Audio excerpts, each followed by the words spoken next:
here. Meanwhile, I'm here to entertain, so Do your thing. I should hold up my book. You know, you should get up on your desk and dance. Oh yeah, that's a lot of work. It is. Okay, I'm thinking, It says live. I got live on mine. okay, I have to get over to the page because it just took me to my personal page where I post nothing. And yes, Here we are live, and let me get back to Zoom. And then we are going to be good to go. Yes, we did it, Jayne, once again. Are we good or what? We are. Hey, everybody. Susan Elizabeth Phillips and my pal, Jayne Krentz, and we are here with uber, super uber literary agent, Steven Axelrod. And you do not know what the two of us had to do to get him to agree to come on, because he's like one of those secret Howard Hughes kind of guys who hides away with his magic skills, but we convinced him. Hey, Steve. Hi, guys. How are you? We're good. And we're so Good. happy to have you with us. And I'm happy to be here. Jayne, how long, tell the story about how you first got involved with Steve. And that's professionally, not romantically. You don't have to tell that story. And then I'll tell my story. How long has it been? I can't even remember. I've stopped counting. Literally, I stopped counting, and I hope Steve stopped counting too, because this is not a number we want to brag about anymore. But it goes way back to the beginning of my career. I had been badly burned by my first agent. I won't even go into how badly burned I was. And so I was definitely gun shy of agents. And Steve kept calling. I don't remember at what point I finally, well, I didn't have an agent. I made some really bad mistakes. So there was a point where I realized I needed professional assistance on this stuff. Managed to sign away my own name, Jayne Castle, for what, years, I think.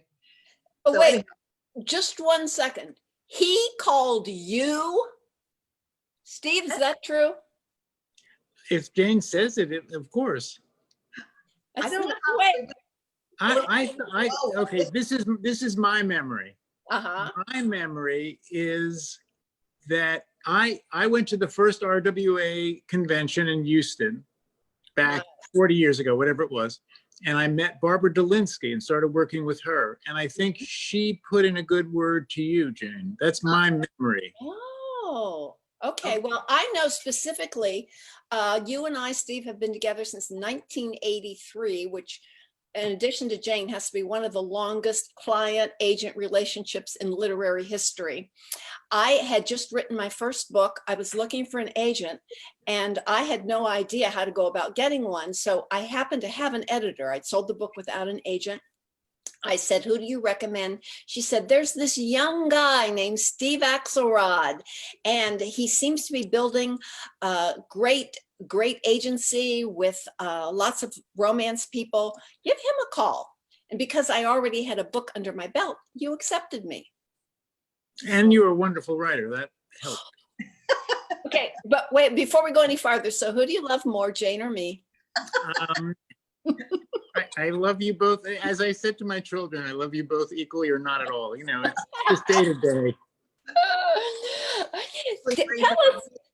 That Yes, actually Jayne. brings up a really good question, which is, these are especially long range relationships. I don't know any other, I can't think of any other writers who've been with their agent without having switched off many times over the years. So when you look back, why do you think people leave agents? What causes that? Aside from the fact that maybe the writer can't sell anymore, but that's not usually the reason. What's the most common reason for dumping an agent?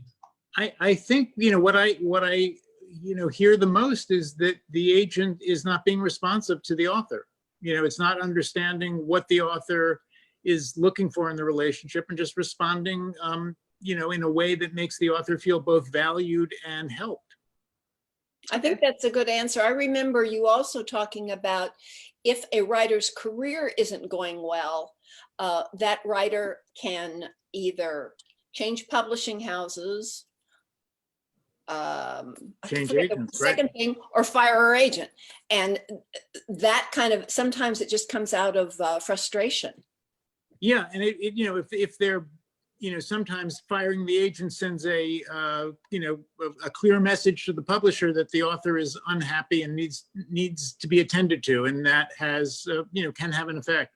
Yeah. So tell us, so for people who don't know a lot about literary agents, how did you get into this? Because you started as an editor, right? Yes, I did. I started as an editor for a couple of paperback houses. Then I was an editor at the Literary Guild, which was a fabulous experience in terms of commercial fiction and just how the business worked. And then I realized that I was not really cut out to be an editor. I don't have the ability to read a manuscript a second time, which is an invaluable skill that the best editors have.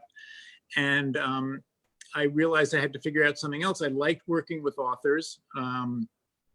And, I sort of understood the business. I felt I understood the business. So being, working as an agent just made a lot of sense. And it turned out to be, it was the first job I ever had that turned out to be as suitable to me as I hoped it would be.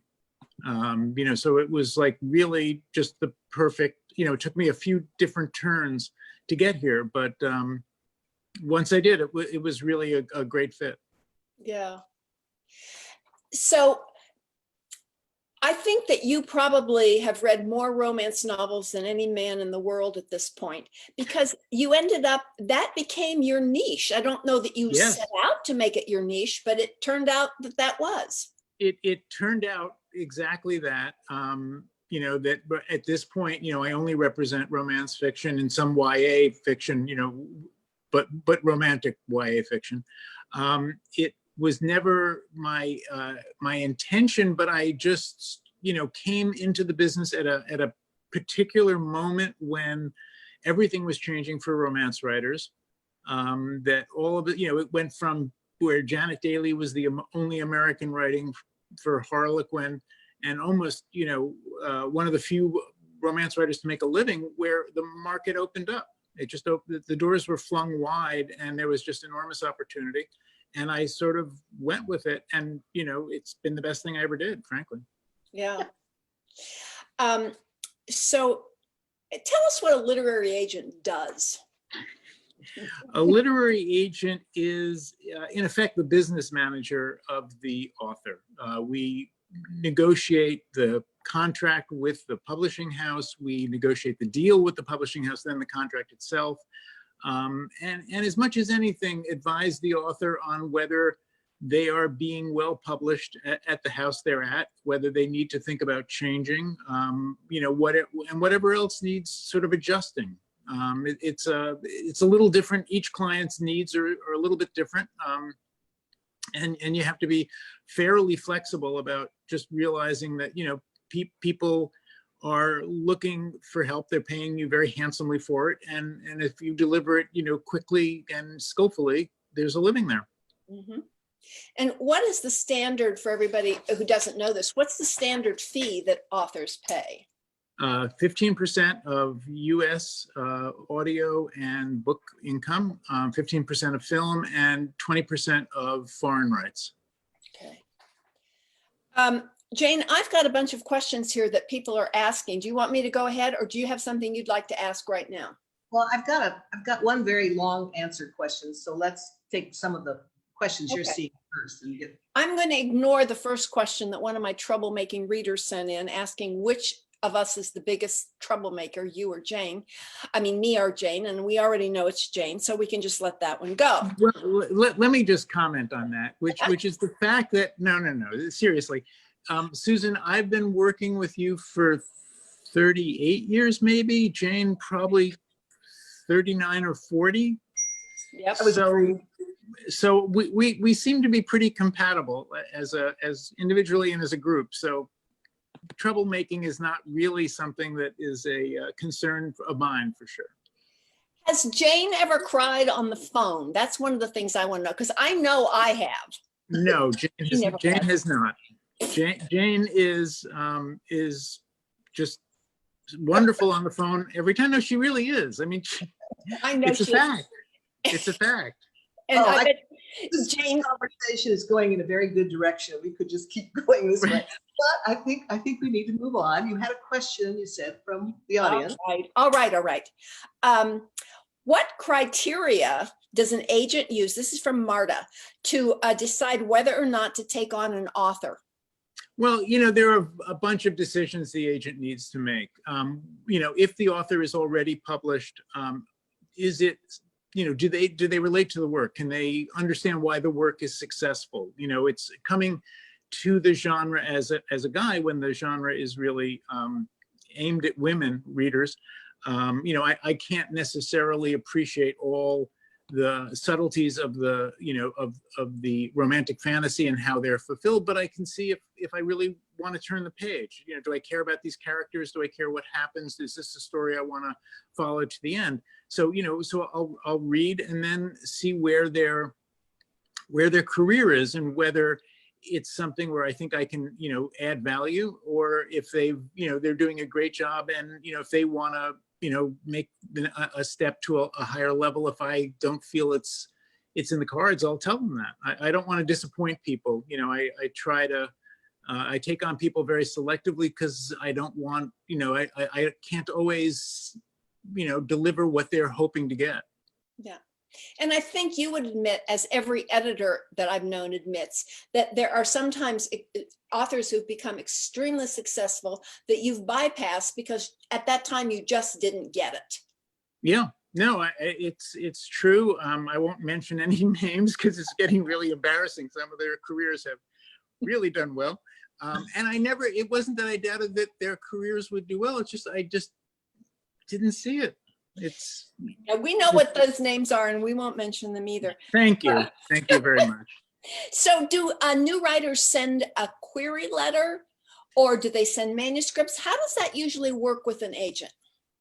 Usually a query letter is a great way to start. What I need is, an explanation of what market the book is pitched at, what professional credentials you have that might be of interest. If you've been published, obviously that. If you've won industry, recognized awards, that's great. I don't need a full biography. I don't need anything, that sort of takes away from what the story is and letting me get into it. I've sometimes the most minimal query letters are the most effective ones. It's, I'm also looking for intelligent writing. I hope there are no typos, particularly in the subject line, which is always a bad look.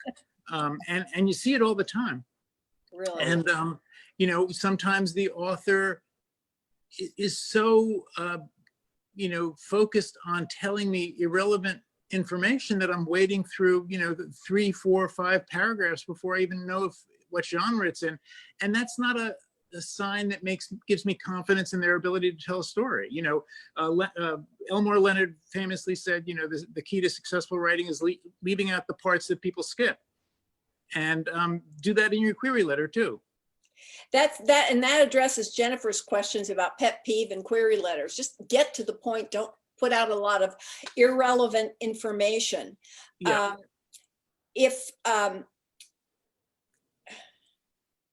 Does it help to find an agent if you've won a writing contest? Anything, that is a professional accolade is helpful. It may not be it may not cinch the deal if I'm not taken with the writing.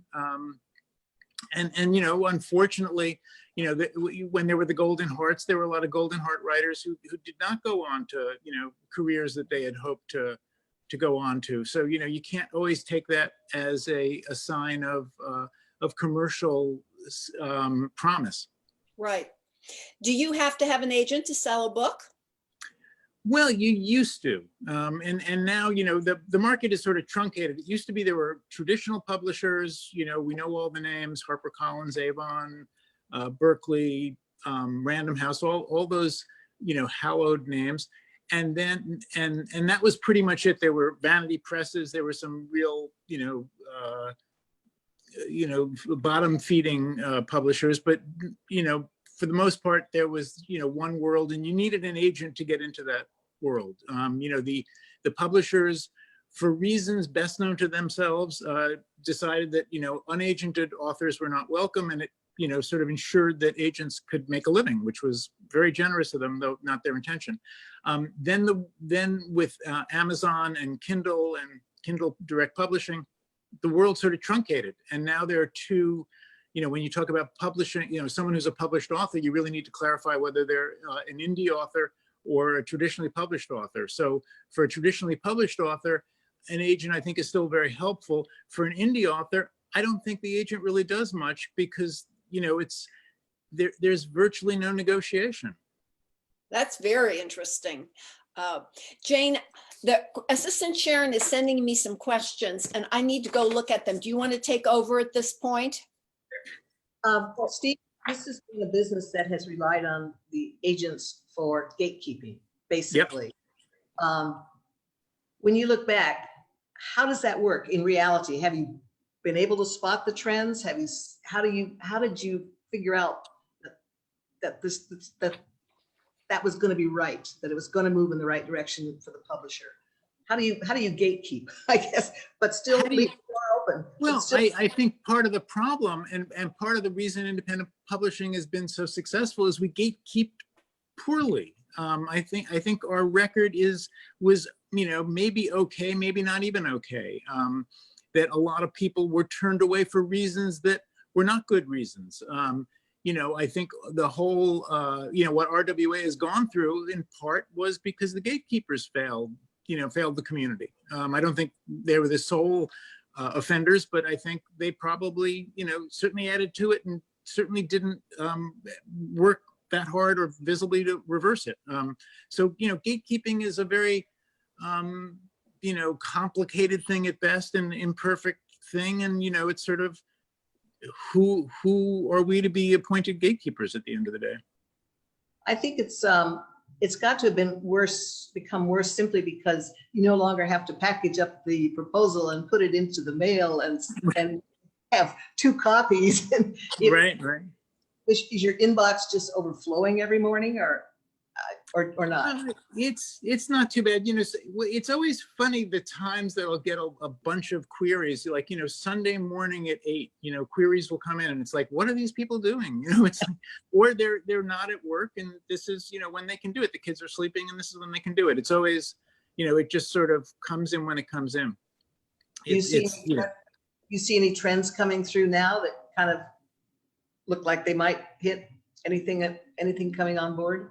No, what I see, and this is, it's unfortunate, is a lot of people seem to be trying to ride the trends that are 3 and 4 years old. So, we'll still see a lot of adult paranormal, which, I don't think it would be possible for someone to have to start a major career in paranormal today. There are some, people who are enormously well established, but, starting out in paranormal is very tough. It's that kind of thing more than, the real cutting edge kind of stuff. The own voice movement is very exciting, and there are a lot of people coming in with that, but it's not always clear, sort of what those books are beside a, personal story. It's from a, coming out of genre publishing where there are, sort of rules is maybe too strong, but, there are a lot of, conventions, yeah, thank you, that need to be observed or broken with care and skill. It seems that a lot of the publishing now is really much more original and harder in some ways to judge. What about Pitchfest? Do you ever participate in the Pitchfest? There's a lot of them online now. What is that, Jayne? I don't know what that is.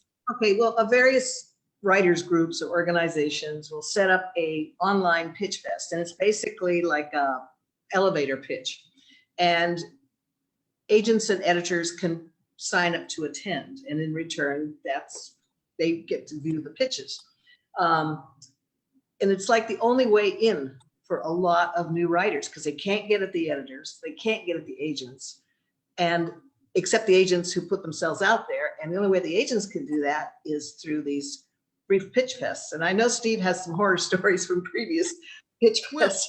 what I don't really have is a lot of great stories to tell about them, because I think it's a very hard way to judge new material. I've never understood why. I think it's popular for a bunch of reasons that have nothing to do with commercial publishing and judging commercial fiction. They're popular because you can do them at conventions.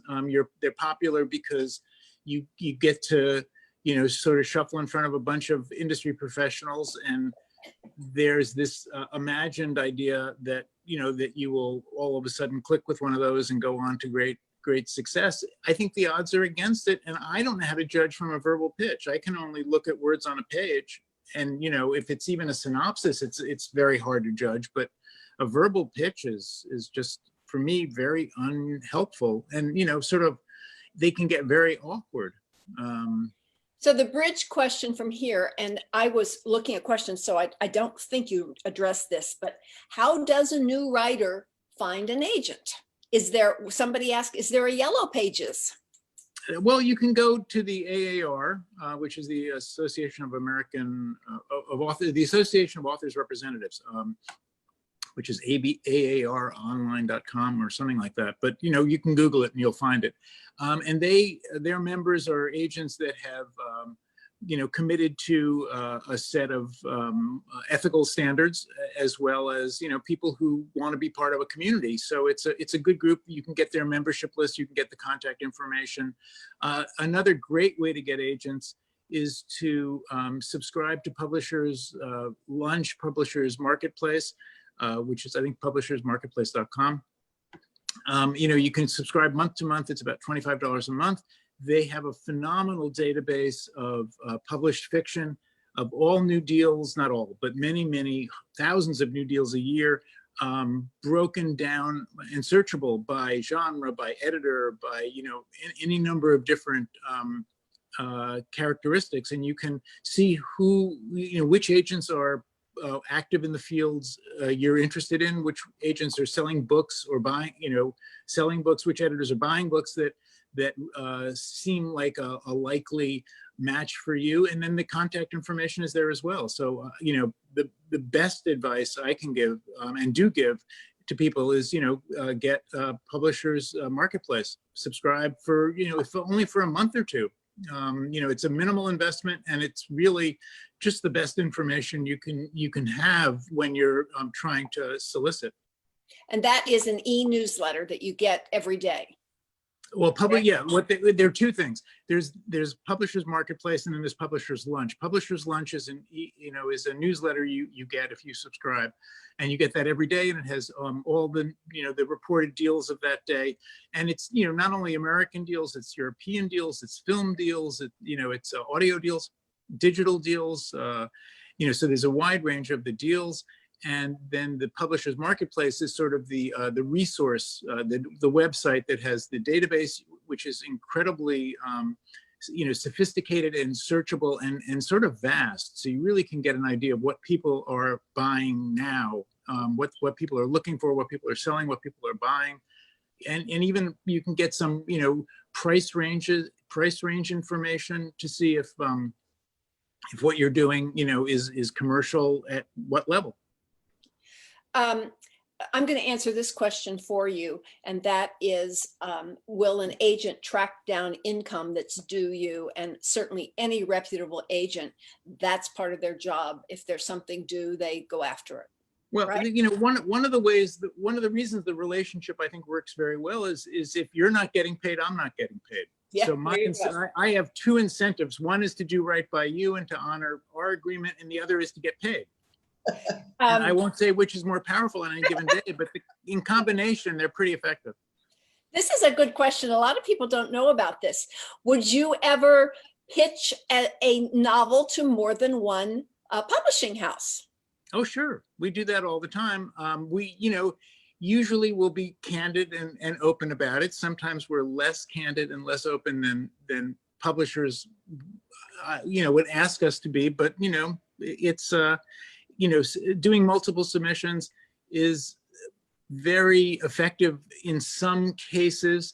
One of the problems, though, is it makes it easier for editors to say no. You know, they can give you a very quick no if they know that 10 other people are seeing it, because there's less of an emotional obligation to me to read it. You know, if I send it just to one editor, if I send it to Jayne's editor or Susan, your editor, and they know it's an exclusive submission, it'll get a closer reading. It still might not sell, but it'll get a closer reading. So if it, depending on the material, if it's something that anyone could figure out in 5 minutes, is, you know, just commercial as could be, and the author has a, you know, great track record, you know, then you can go to a bunch of different people and get an auction going and see what the market value of that author is, you know, at that moment. If it's more, if that's not what you're trying to do, you're really trying to figure out, you know, which, if you think you know which publisher might be best for it, which editor might be best for it, you're just trying to bring them together. And, you know, the editors very much appreciate an exclusive submission. Yeah. That Jayne, is the story of how Amanda got her first career, is that a confidential story? What Steve did or not? Steve invented the story. It was confidential until it sold. And then I think It's such a great story, though. It shows something. Would one of you or both of you tell that story? I'll leave it to Jayne, because I probably make up half of it at this point. It's been a few years, yeah. Well, let's just suffice it to say I had sent another career into the toilet, and I had to reinvent myself. Let the record show, because Jayne is being a little self-depreciating, that by sending her, by putting her, sending her career into the toilet, she is referring to a series of books that are still in print today. Oh, I know. She does this all the time. 35, 36 years Yes. later, we're still getting royalties every 6 months on these books. So Yeah, poor you. Okay, go ahead. But Jayne, continue. Anyhow, it looked bad because I was carrying a lot of baggage for downward spiraling sales. And I had to reinvent myself. And I said, I'd like to try historical romance. And I don't know how we discussed it, but we decided I had better use another name. I remember that. Right. And then the trick came to selling it without revealing who I was. So because we didn't want to reveal your sales figures initial, you know, because they had been modest to start. Well, you go ahead. Did you actually send it out as anonymous, or did you send it out as Amanda Quick? Can't remember. I can't remember that, but I said this is by an extremely successful, extremely well-known author, and I will be glad to tell you who she is if you're interested in bidding. But you know, you have to read the material and tell me you're going to bid on it, and then we can talk more. You know, I didn't want to have them completely in the dark, because, you know, Jayne's reputation was very strong. You know, but people coming out of category fiction at that time were having a, you know, which Jayne had been doing, were having a very hard time transitioning into more mainstream fiction. So there were bumps in the road, and we didn't want to go, you know, sort of lead with that information. We wanted to hook them on the writing, which was always first class, and the mystery was sort of fun, and they weren't really risking much. They were just sort of going along with it and seeing if they could guess who it was, you know, and it ended up creating enormous amounts of interest in a bidding war and a great publishing deal, which you know, and this is with Bantam Books way back when. And they did a great job from the first book, pretty much. And then there were bidding wars for Jayne's other stuff, because it looked like, you know, all of a sudden she was commercial gold. I just love that story. It was so clever. Jayne, do you remember, was it your idea to go out anonymously, or was it Steve's, or was it just too long ago? Neither of you remember. I don't really remember. It wasn't anonymous. I think the anonymity thing at the start, that was Steve when he made the deal. But I knew it had to be another name, and I had picked Amanda Quick. Yeah. Because at the time there were no Qs. Nobody with the name Q was on the bookshelves at Walden Books. And you know, one of the great things about having an agent, I think Jayne and I have seen, is when you have an intermediary who's dealing with you and the publishing house.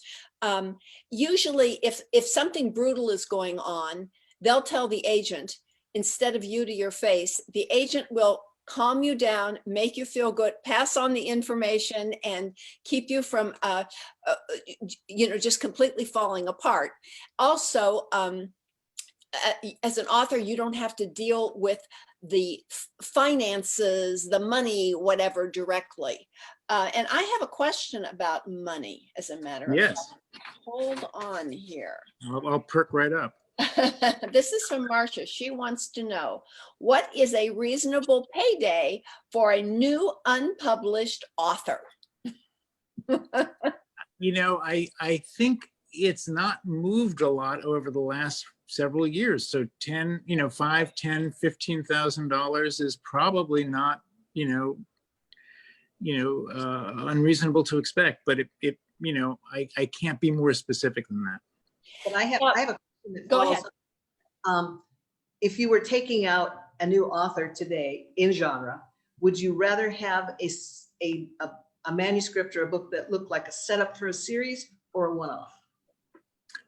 I think that publishers are favoring series still. Once they sort of get on, whether it's a family, 7 brothers, who are all firefighters, or 7 brothers who are all farmers, or whatever they are, publishers really like that. It gives them, they're not reinventing the author at every turn. Yes, that makes absolute sense. If you had to reinvent the industry right now, if you had to reinvent the agenting part of the industry, can you think of a better way to go? Is there something we could fix in this whole messy process, or is it just the nature of? I think the business is, just in real flux right now. I think there's and the pandemic has accelerated some structural problems that were, starting to really harm the industry. In the hardcover book business, there's only, I think, 1 solvent printer now of any size. So, publishers are delaying books because they can't get them printed, which has never happened. But, I think it's, the bookstore chain, Barnes and Noble is an open question. I don't know of anyone, any editor who will vouch for them unreservedly, which once you could do. There's, with the pandemic, there are great sales through places like Target and Costco and Walmart, but they take very few books. And they don't necessarily, if you have a book that goes into Target and does very, very well, they won't necessarily take the next book. There's not the sense of building careers the same way. So I think there are a lot of challenges in the industry. I don't think I wouldn't want to, roil the waters any further. Okay. We have a lot of people who are writing children's books, and they want to know if you have any advice for children's books authors. I know the answer to this one because you and I have talked about it. You're the one I got the quote from about children's books publishing, saying it's a bunny eat bunny world. Yep. It's my one good line, Susan. And that was a good one too. Thank you. Any advice for children's book authors? I don't. It's children's books is really a very different business, even though, the technology is the same, the distribution is the same in most cases, but it's a very, editorially, it's very, very different. So I am really ill-equipped to give anyone advice on that. But, there are, again, if you go onto Publishers Marketplace and you search, you can find, with real precision, children's books, different ages, different subjects, science, fiction, stories, series, every different thing. You can really find a lot there and find the people who are active. That's the most valuable part of it. You can see, stuff that was submitted, deals that were made last week, deals that were made a couple of months ago. These are people who have really committed to the industry and are really knowledgeable. This isn't just exactly a question, but as I got in here, we have people who are watching us from all over the world now. This is not just going on in the US, and it's terrific.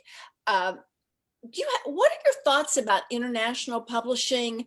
How do you handle, for example, Jayne and me in terms of international sales?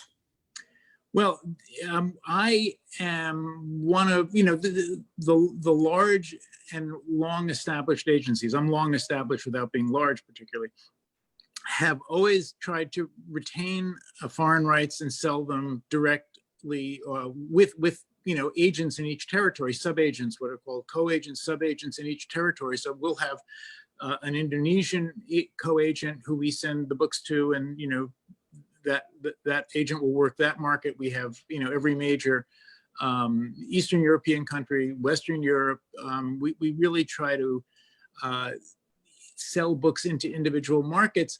More and more, the publishers are trying to get that the world rights in their packages, and fewer agents are really fighting for it, or maintaining, willing to invest in the cost of doing business in those markets. We have a person in my office, Lori, who has been doing it for years and years. She goes to the London Book Fair every year. She's very involved, working with our agents, getting information about their markets. So if a client has a book idea and is sort of hoping that they will, their German publisher might be interested, in a significant way, or their Dutch publisher might be interested, we can go back to those publishers directly or through our co-agent and get a lot of information about how those markets are going.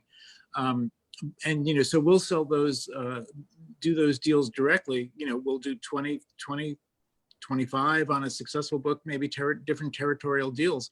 Now, most of those rights are going to the publishers. They're, when they can, they try to get those rights in a package. A lot of agents who have not made the investment in a foreign rights operation, for reasonable, for good reasons, will happily let the publisher take on those rights. They'll pay a little extra for them. The author still gets a pretty good share of them. If the book is successful, the author can do well.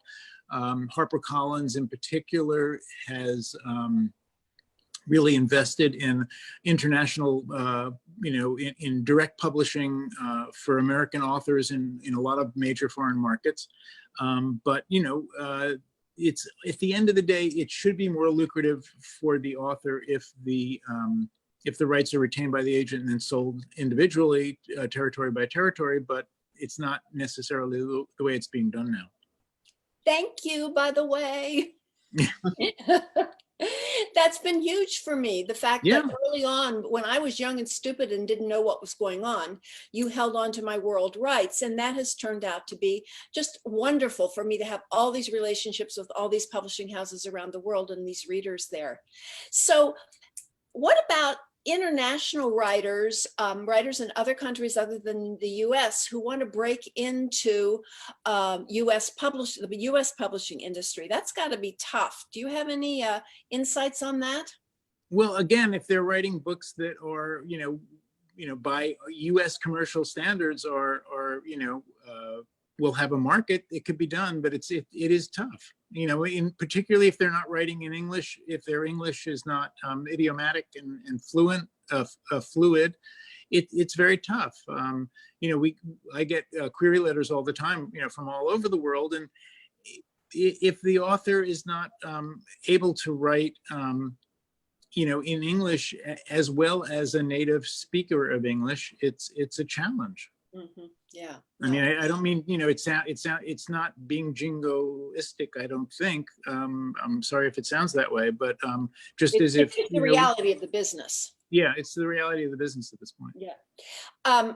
So somebody has asked, with Jayne and me, with established authors, if we sent you a proposal or part of a manuscript that you didn't like, would you reject it? Of course, I can't imagine. We dare you. Let's think of another author who that could happen.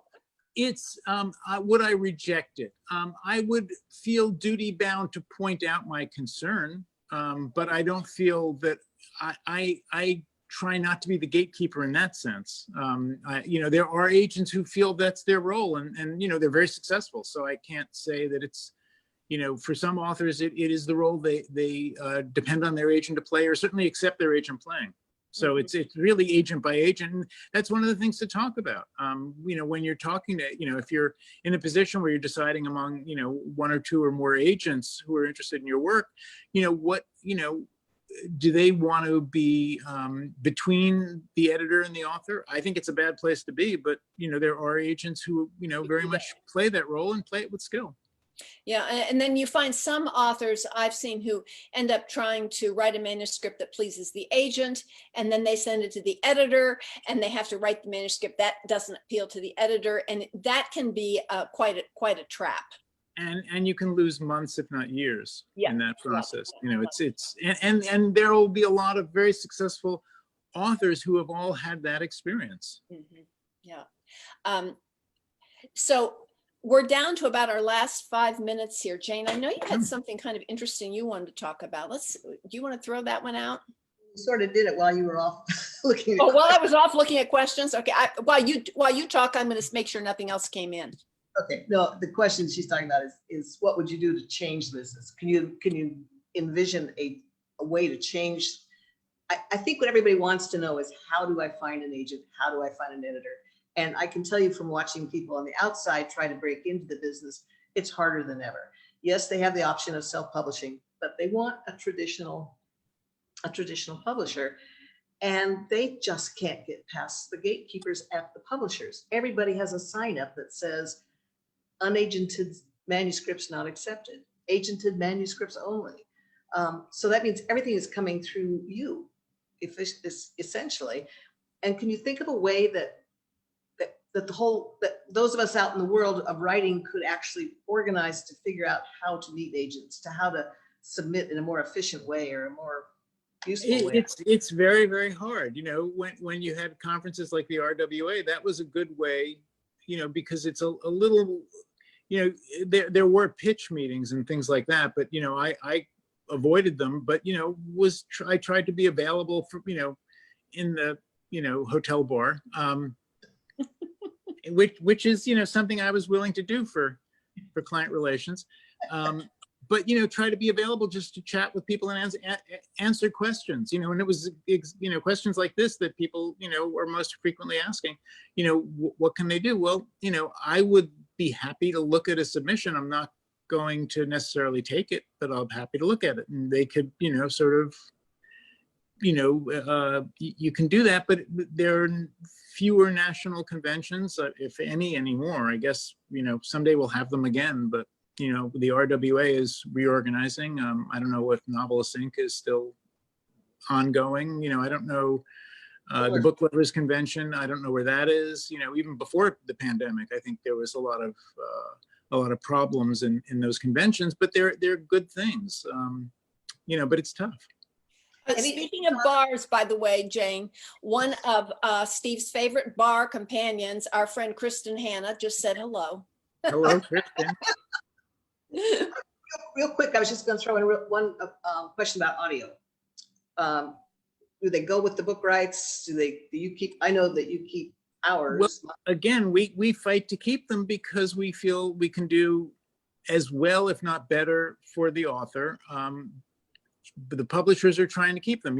Audio is one of the few growth areas. Right before the pandemic, audio was the single growth area that publishers were pointing to in all their annual explanations of their numbers. Their annual reports.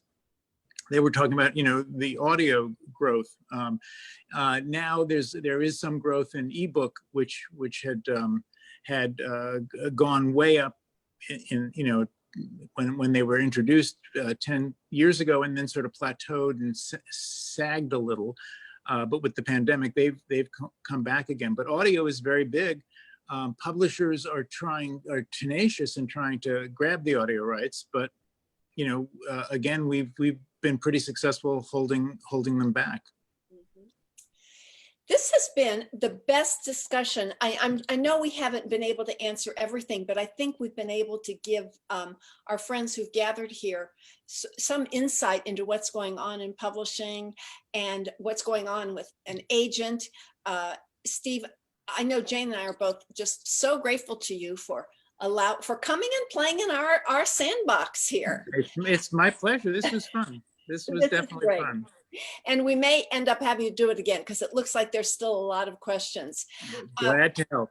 Thank you all so much. Jayne, Sharon, thanks for taking questions. Steve, Jayne, thank you all for listening, and we'll see you soon on Facebook.